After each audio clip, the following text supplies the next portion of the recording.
रहीम अस्सलाम वालेकुम व्यूवर्स। आज की इस वीडियो में हमारा टॉपिक है rise of novel in 18th century.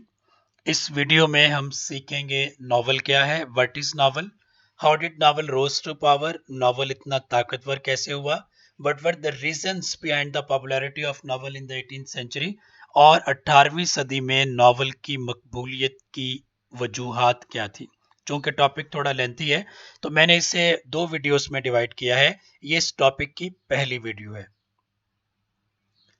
To literary gifts of the 18th century. Number 1 periodical essay, number 2 novel. अगर हम 18th सेंचुरी की बात करते हैं तो 18th सेंचुरी में लिटरेचर के लिहाज से दो चीजें बड़ी प्रोमिनेंट रहती हैं, एक periodical essay और दूसरा नॉवल। periodical essay की डिटेल में मैं यहाँ पर नहीं जाऊंगा क्योंकि इस पर अलग से एक वीडियो है। अभी हम बात करेंगे सिर्फ नॉवल पर। Both of them were prose forms, periodical essay और नॉवल दोनों प्रोज फॉर्म्स थी, suited to the genius of the common English people of 18th century, जो 18वीं सदी के इंग्लिश लोगों के मिजाज को सूट करता था। Both were built on the sound footing of realism, दोनों की बुनियाद किस चीज पर थी? दोनों की बुनियाद थी रियलिज्म पर। The periodical essay died after enjoying a career of great popularity. Periodical essay थोड़ा अरसा बाद खत्म हो गया था, उसकी कुछ बड़ी साउंड रीजंस थी जो मैंने ऑलरेडी बताया कि periodical essay की वीडियो में डिस्कस की गई हैं। But the novel survived. Periodical essay खत्म हुआ लेकिन नॉवल बाकी रहा and grew exponentially in production by the 18th century, and in the 19th century became the popular primary form of popular entertainment. तो ये क्या था कि नॉवल रहा और 18th सेंचुरी में पूरे जोबन पर था, पूरे ब्लूम में था। Even with the turn of the century यानी 19th सेंचुरी में भी नॉवल के अंदर इतनी फ्लेक्सिबिलिटी थी कि इसने चेंजिंग ट्रेंड्स को अपने अंदर जगह दी और ये फिर भी एक पॉपुलर फॉर्म ऑफ फिक्शन ही रहा। नॉवल कहते किसको हैं? Definition of novel. It is hard to frame clear definition of the word novel. हम लफ्ज नॉवल की कोई क्लियर कट डेफिनेशन आज तक नहीं बना सके। हम नॉवल क्या है? A novel from French Nouvelle, Italian novella, meaning a little new thing. कि ये लफ्ज फ्रांसीसी लफ्ज नोवेल से निकला या इटालियन लफ्ज नोवेला से निकला, जिसका मतलब है छोटी सी कोई नई चीज। और ये क्या है? फिक्शनल नैरेटिव इन प्रोज है, नसर में लिखा गया एक अफसानवी अदब है, अफसानवी टुकड़ा है। According to shorter Oxford English dictionary, novel is a fictitious prose narrative of considerable length in which characters and actions are portrayed in a plot of more or less complexity. Oxford English dictionary के मुताबिक novel एक fictitious pros है, एक फर्जी नसर है जिसकी एक अच्छी खासी लेंथ हो सकती है और जिसके कैरेक्टर्स और एक्शंस एक ऐसे प्लॉट के साथ पोर्ट्रे किए जाते हैं, दिखाए जाते हैं, जिनकी पेचीदगी कम भी हो सकती है या ज्यादा भी हो सकती है। डीएच लॉरेंस क्या कहता है? The novel is a one bright book of life. ये बड़ा जबरदस्त डेफिनेशन है। आप जरा ज़हन में लाइए टॉम जोन्स को। तो ये बिल्कुल ऐसे था जैसे हमारे यहाँ कभी पुराना वडेरा कल्चर होता था कि वडेरे के घर पे 30-40 लोग, उसके मुलाजमीन, उसके नौकर और बाकी जो लो पीपल थे वो खाना खा रहे थे, उसके दस्तरखान पर पल रहे होते थे। तो वो मंजर, वो जिंदगी हमें टॉम जोन्स में नजर आती है, स्क्वायर एलवर्दी के जो है वो उसके घर की सूरत में। According to the Encyclopedia Britannica, novel is a sustained story which is not historically true but might very easily be so. कि नॉवल एक सस्टेन्ड स्टोरी है जो तारीखी तौर पर सच नहीं होती, लेकिन उसे ऐसा करना बड़ा आसान है। यानी नॉवलिस्ट के पास इतनी फ्रीडम है, इतनी फ्लेक्सिबिलिटी है कि वो अपनी कहानी को हिस्टोरिक टच दे सकता है, बड़ी आसानी से दे सकता है। आगे बढ़ते हैं। What were the reasons of popularity? Novel की पॉपुलैरिटी की वजूहात क्या थी? Number 1, the rise of the middle class. The novel was a product that largely appealed to middle class ideals. Novel एक ऐसी प्रोडक्ट थी जिसने मिडिल क्लास के ideals को अपील किया था. The characters, setting and plot portrayed real world populated with real common men and women of the middle class performing realistic daily routines. आप देखिए, हम इससे पहले शाहकार ड्रामे पढ़ते हैं लाइक हैमलेट, हम शाहकार ड्रामा पढ़ते हैं किंग लेयर, हम शाहकार ड्रामा पढ़ते हैं मैकबेथ. इनकी सेटिंग क्या है?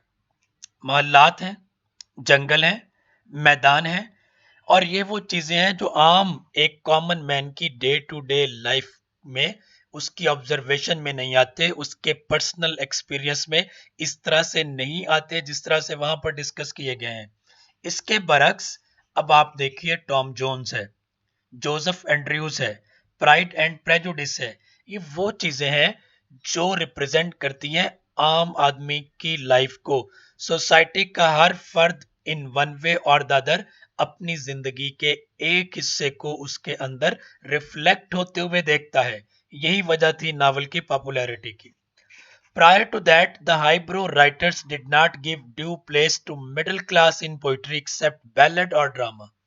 इससे पहले जो ऊंची क्लास के राइटर थे वो छोटी क्लास को, मिडिल क्लास को या लोअर मिडिल क्लास को लिटरेचर में जगह ही नहीं दे रहे थे, ना पोइट्री में ना ड्रामा में. थोड़ा बहुत अगर बैलेड में इनका प्लेस थी भी तो वो भी एज सच वो नहीं थी जो ये डिजर्व करते थे. The literary works previous to the 18th century were almost meant to be the reading of the higher social classes. और इसकी वजह भी हमें समझ में आती है. लिटरेसी रेट नहीं था, तालीम. अगर आप चौसर में देखें तो चौसर में क्या है, वो जो एक क्लर्क है, स्टूडेंट है, उस बेचारे की वाहिद ख्वाहिश क्या है कि 10-15 किताबें हों जो कलाड हों, किस चीज में जिल्द की गई हो, सुर्ख चमड़े में, और वो उसके तकिए के नीचे पड़ी हो. तो मींस कि एजुकेशन की जो प्रोस्पेक्ट्स थे वो कॉमन मैन के लिए तो बिल्कुल भी नहीं थे. तो इसलिए जो हाईब्रो राइटर्स थे वो उस क्लास के लिए लिख रहे थे जो लिखना पढ़ना जानती थी, और लिखना पढ़ना भी बहुत अच्छी तरह से जानती थी. ठीक है, तो ये कौन सी क्लास थी? या ये चर्च के लोग थे, या ये रूलिंग इलीट थी. अदरवाइज जो लोअर मिडिल स्ट्रेटा के लोग थे उनको तो शायद उस वक्त में पढ़ना लिखना आता भी नहीं था. सेकंड रीजन क्या थी? The democratic movement. The death of feudalism in the 18th century broke down the barriers standing between various social classes. यानी जब फ्यूडलिज्म खत्म हुआ और मिडिल क्लास ऊपर आने लगी तो क्या था? सोशल बैरियर्स खत्म हुए. इसका मतलब क्या है? इसका मतलब ये है, आपने कैथरीन बेल्जी को पढ़ा होगा जहां पर वो बात करती है सिग्निफायर्स और सिग्निफाइड की. तो देखिए, एक वो आइडेंटिटी है जो आप अपनी बरादरी, अपने खानदान, अपने घर की तरफ से लेकर आते हैं, और दूसरी वो आइडेंटिटी है जो आपकी सोशल पोजीशन आपको देती है, यानी आपका पैसा आपको जो आइडेंटिटी देता है वो. अब पहली किस्म की आइडेंटिटी शायद इतना काम नहीं करती जितना काम ये एक्वायर्ड आइडेंटिटी करती है, that you acquire on the basis of your wealth. अब जब आपके पास पैसा आ गया, आप अमीर हो गए, तो आपको सोसाइटी से क्या चाहिए? रिकग्निशन. नंबर वन, ये रिकग्निशन डिफाइन करती है कि सोसाइटी आपको कितनी रिस्पेक्ट देगी. सेकंड वन, आपको अपने लिटरेचर में, अपने सोशल नैरेटिव में भी आपको रिप्रेजेंटेशन चाहिए. ये रिप्रेजेंटेशन चूंकि ना पोइट्री में मिल रही थी ना ड्रामा में मिल रही थी, ये रिप्रेजेंटेशन मिल रही थी नॉवल में. तो इसलिए डेमोक्रेटिक स्पिरिट की वजह से जब सोशल रिकग्निशन मिली मिडिल क्लास को, तो इसको कॉपी किया गया सोशल नैरेटिव या ड्रामा, उसके नॉवल के अंदर भी. The glorious revolution of 1689 forced the democratic spirit. इसको मैंने अलग वीडियो में डिस्कस किया है कि इंडस्ट्रियलाइजेशन ने किस तरह से फ्यूडलिज्म को मुतासर किया था और किस तरह से बुर्जुआ या मिडिल क्लास ऊपर आई थी. This democratization encouraged coffee house culture that nurtured and encouraged the spirit of free and frank discussion.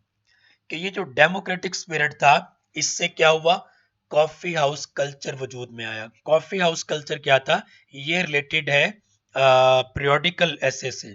ठीक है, तो पीरियोडिकल एसे वाली वीडियो में इन सारी चीजों को डिटेल से डिस्कस किया गया है। यहाँ मैं डिटेल में नहीं जाऊंगा, बस यहाँ पर इतना डिस्कस करेंगे कि इस कॉफी हाउस कल्चर की वजह से लोगों में डिस्कशन का स्पिरिट डेवलप हुआ। तो कॉफी हाउसेस बाकायदा मुख्तस थे कि किस जगह पर जो है वो पॉलिटिक्स पे बात होगी, किस जगह पर कॉमर्स और ट्रेड पे बात होगी, किस जगह पर लिटरेचर पर बात होगी। ये बिल्कुल ऐसे था जैसे पाकिस्तान में या इंडिया में आज से 20 साल पीछे चले जाएं तो थड़ा कल्चर था। लोग थड़ों पर बैठकर, पट्टों पर बैठकर चाय पीते थे, पॉलिटिक्स डिस्कस करते थे, घर के मामला डिस्कस करते थे। तो ये जो कल्चर था कॉफी हाउस का, ये भी एक ऐसा ही कल्चर था जहाँ पे मिडिल क्लास लोग आते थे और वो बैठकर डिस्कस करते थे, अपनी राय देते थे मुख्तलिफ इश्यूज पर। The democratic movement emphasize the importance of the life and activities of the common people। और यहाँ पर फोकस किस पर आ गया था? कॉमन पीपल पर आ गया था। कॉमन पीपल पर क्यों आया था फोकस? क्या जो बिग लॉर्ड्स थे उन्हें रहम आ गया था? नहीं, ये लोग कॉमर्स और ट्रेड की बुनियाद पर नई सोशल इमर्जिंग क्लास बन रहे थे, अपनी नई सोशियो इकोनॉमिक आइडेंटिटी गेन कर रहे थे। तो इन्हें सोसाइटी में नजरअंदाज किया नहीं जा सकता था। ठीक है, so the heroine of Richardson's Pamela is the maid servant. It was perhaps the first try to represent sympathetically the ethos and traditions of low and middle classes। यही वजह थी कि रिचर्डसन के नॉवल की हीरोइन एक नौकरानी थी। ये वजह थी नॉवल की पॉपुलैरिटी की कि आपको हर क्लास की रिप्रेजेंटेशन मिल रही थी, खास तौर पर सबसे लोअर स्ट्रेटा की। Rise of the realism, third reason क्या थी? रियलिज्म का जो है वो डोमिनेट करना सोसाइटी में। Increasing democratisation and industrialisation gave rise to realism. Novel reflected the common life. ये बहुत इंपॉर्टेंट था। The names that were used in the 18th century novel were common name easily found in the society। यहाँ पे आपको किसी उथैलो को नहीं ढूंढना पड़ता था, किसी हेमलेट को नहीं ढूंढना पड़ता था, किसी डंकन को नहीं ढूंढना पड़ता था। यहाँ पर आम लोग थे। यहाँ पर पार्सन एडम्स है, यहाँ पर जोसेफ एंड्रयूज है, यहाँ पर टॉम जॉन्स है, यहाँ पर मॉली सीग्रम है। ठीक है, तो ये वो कैरेक्टर्स थे जो यहाँ पर पाए जा रहे थे। द नॉवल के फोटोग्राफिक अटेंशन टू डिटेल, और डिटेल क्या थी, इस पर बहुत ज्यादा काम किया गया था। Each character was given it's due importance in the plot. जरा बागबान के प्लॉट को याद कीजिए, कितना जबरदस्त नॉवल है जिस पर मूवी बनी। मैं उसे 5-6 बार देख चुका हूं। इतना रियलिस्टिक पोर्ट्रेयल है मिडिल क्लास का कि दिल करता है कि आप उसको बार बार देखें। और मिडिल क्लास के वो सारे इश्यूज जो इन वन वे और द अदर हम सब फेस करते हैं, वो सारे इश्यूज उसमें बताए गए हैं। That was the reason behind the popularity of that novel as well as the popularity of that movie। ठीक है, बेटे ने गाड़ी मांगी है, अमिताभ बच्चन के पास पैसे नहीं है, तो वो सैलरी लोन लेता है बेटे को, फिर बाद में औलाद क्या असर करती है माँ बाप का। तो वो सब कुछ इतना रियलिस्टिक है कि ऑडियंस को अपील करता है। Rejection of fabulous imaginings and idealism of romances. Novel में वो रोमांस नहीं थे जो गैर हकीकी थे। ठीक है, जैसे उर्दू नावल में अभी तक वो महबूब को हम सही तौर पे डिफाइन नहीं कर पाए ना, तो यहाँ पर भी क्या था कि वो आइडियलिज्म नहीं था जो रियल लाइफ से बिलोंग ना करता हो, बल्कि ऐसी चीजें थी जो रियल लाइफ से ली गई थी, जो रियल लाइफ में पाई जाती थी। तो यहाँ पर हम वाइंड अप करते हैं इस टॉपिक की पहली वीडियो। उम्मीद है आपको राइज ऑफ नॉवल के हवाले से बहुत सारी कॉन्सेप्चुअल क्लैरिटी मिली। अगली वीडियो में इसके जो बाकी रीजंस थे वो डिस्कस करते हैं, तो सेकंड पार्ट मिस मत कीजिएगा।